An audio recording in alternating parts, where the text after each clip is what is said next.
Dalam zaman Daud terjadilah kelaparan selama 3 tahun berturut-turut. Lalu Daud pergi menanyakan petunjuk Tuhan.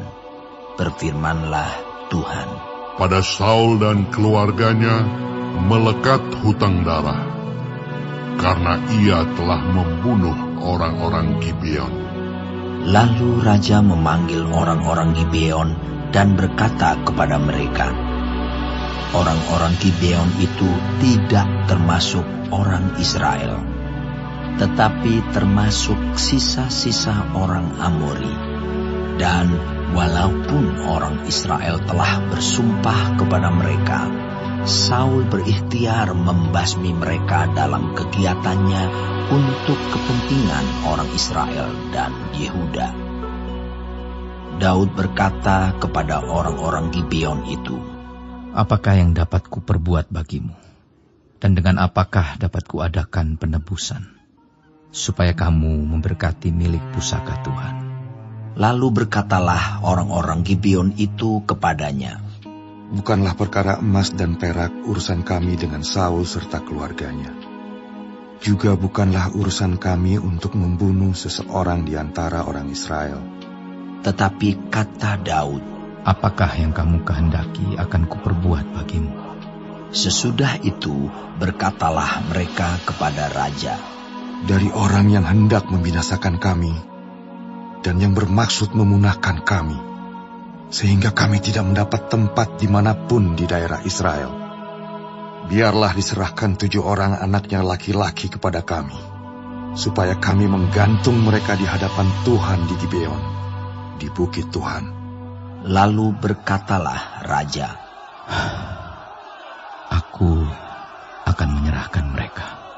Tetapi raja merasa sayang kepada Mefiboset bin Yonatan bin Saul, karena sumpah demi Tuhan ada di antara mereka, di antara Daud dan Yonatan bin Saul. Lalu raja mengambil kedua anak laki-laki Rispa binti Aya, yang dilahirkannya bagi Saul, yakni Armoni dan Mefiboset, dan kelima anak laki-laki Merab binti Saul, yang dilahirkannya bagi Adriel bin Barzilai, orang Mehola itu. Kemudian diserahkannyalah mereka ke dalam tangan orang-orang Gibeon itu. Orang-orang ini menggantung mereka di atas bukit, di hadapan Tuhan. Ketujuh orang itu tewas bersama-sama. Mereka telah dihukum mati pada awal musim menuai, pada permulaan musim menuai jelai. Lalu Rispa binti Aya mengambil kain karung dan membentangkannya bagi dirinya di atas gunung batu, dari permulaan musim menuai sampai tercurah air dari langit ke atas mayat mereka. Ia tidak membiarkan burung-burung di udara mendatangi mayat mereka pada siang hari, ataupun binatang-binatang di hutan pada malam hari.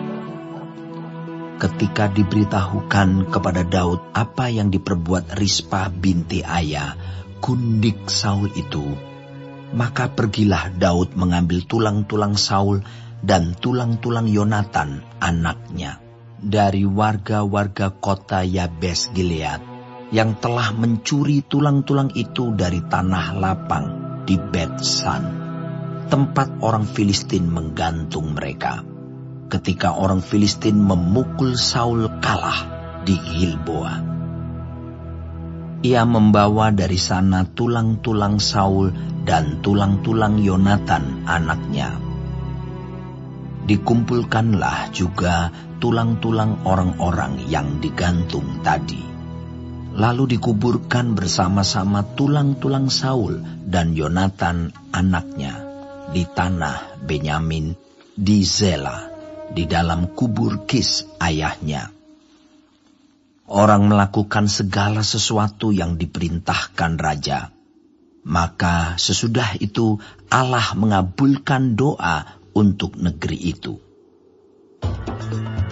ketika terjadi lagi peperangan antara orang Filistin dan orang Israel, maka berangkatlah Daud bersama-sama dengan orang-orangnya, lalu berperang melawan orang Filistin sampai Daud menjadi letih lesu.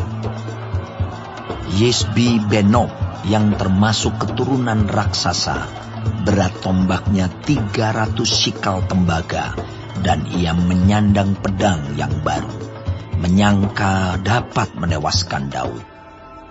Tetapi Abisai, anak Zeruya, datang menolong Daud, lalu merobohkan dan membunuh orang Filistin itu. Pada waktu itu, orang-orang Daud memohon dengan sangat kepadanya.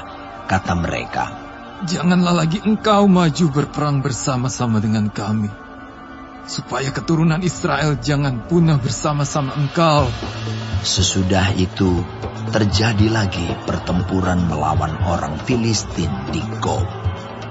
Pada waktu itu Sibhai, orang Husa, memukul kalah Saf, yang termasuk keturunan raksasa.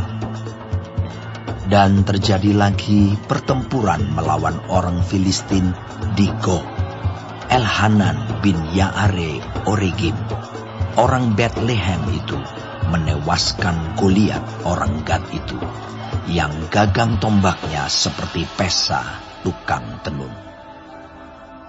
Lalu terjadi lagi pertempuran di Gad, dan di sana ada seorang yang tinggi perawakannya, yang tangannya dan kakinya masing-masing berjari 6, 24 seluruhnya. Juga orang ini termasuk keturunan raksasa. Ia mengolok-olok orang Israel, maka Yonatan, anak Simea kakak Daud, menewaskannya. Keempat orang ini termasuk keturunan raksasa di Gad. Mereka tewas oleh tangan Daud dan oleh tangan orang-orangnya.